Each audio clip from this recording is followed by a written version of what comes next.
Hey, well, good morning and welcome to another daily devotional. The soap opera continues today through the book of 2 Samuel chapter 14. If you missed yesterday, you really need to watch yesterday's to understand the complexity of what is happening today in this story, in this episode of Days of Our Lives, King's Edition. 2 Samuel chapter 14. All of these things have been happening between David's sons and his daughters, and all this crazy stuff is happening. And then now we come to a part where 2 Samuel chapter 14, this man named Joab gets involved. Joab, son of that name, knew that the king's heart longed for Absalom. So Absalom was the son who killed the other son who assaulted the other daughter, keeping it PG. Okay, so out of all of this, now Absalom is exiled, and David still loves his son, still longs to be with the son, even though he murdered his other son who assaulted his daughter. All of a sudden, he still has this longing for his son. And so because of this, this man knows it, and they devise this plan. So he goes and gets this woman from this kind of famous city, which is where the prophet Amos is from. He goes and finds this lady, and he says, she's really smart, she's really witty, she's really sharp. He says, okay, this is what I need you to do. I need you to pretend like you've been crying. And he literally says, don't even put on any makeup.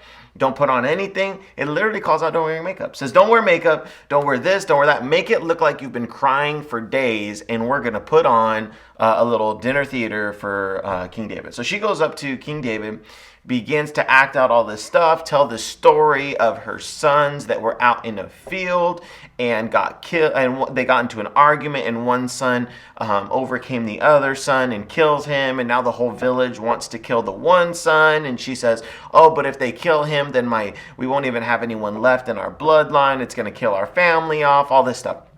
So David says, well, your sons were in an argument. No one was there to defend either of them. All of this happened. For us to kill your son would be unrightful. I'll order in your thing that he should not be there. And then the lady goes on to say all of this crazy stuff about how God is a God of reconciliation and bringing people together and all of this stuff. And then she kind of throws the mask off as far as like, dun, dun, dun, this was a trap for you, David. All of a sudden she says, well, what about your son?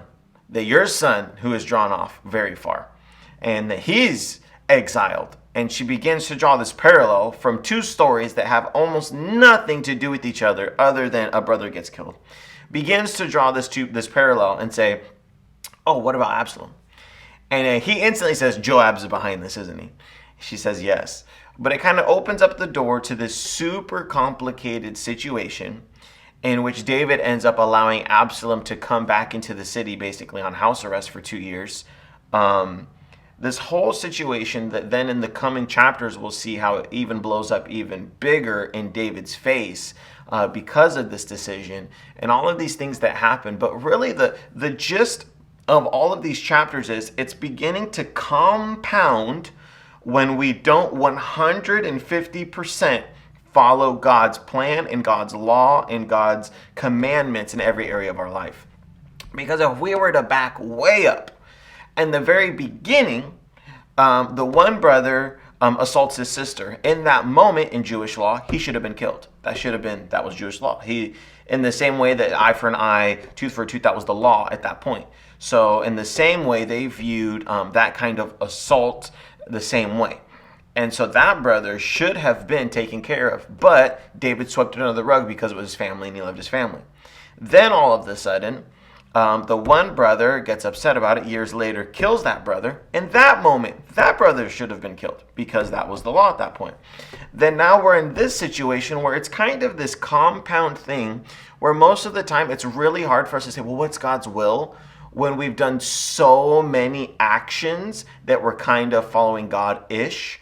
And all of a sudden we get into this, we put ourselves in a situation that is beyond complicated and we don't know how to do anything correctly because it's like, well, what about this? What about that? What about this? What about that? What about this? And if that's okay, then what about this? And if that, then this. If that, then this. Because we we messed with the law, because we messed with nature's design, the way that God designed life to be, then all of a sudden we mess with this. Well, if we change that, then what about this? And then if that changes, what about this? Then that. And all of a sudden our life becomes this huge turmoil. When even in the smallest of decisions, we have to take them seriously and say, okay, even in the small financial decision, I need to do what God is calling me to do, because if I don't, then it's going to all of a sudden snowball. For instance, let's say finances. You say, oh, I know that we're not supposed to have debt, but you know what? I'm just going to take out, this I'm going to finance this $500 purchase because I can get zero interest, whatever. Okay, I'm going to do that. And then all of a sudden, then your spouse says, oh, well, you finance that, so why don't we just finance this? And then why don't we finance that? And all of a sudden, if this, then that, and all of a sudden it snowballs, and then you're hundreds of thousands of dollars of debt because you messed with the initial rule of oh no man nothing, that all of a sudden it's snowballing into everything. And that happens in so many parts of our lives. If we can't just say in the beginning, no matter how hard this decision is, no matter if you're my kid or not, no matter what, God's law is God's law, this is what's right. And it's hard to make that decision in the beginning, but look how much harder the decision is getting now for David.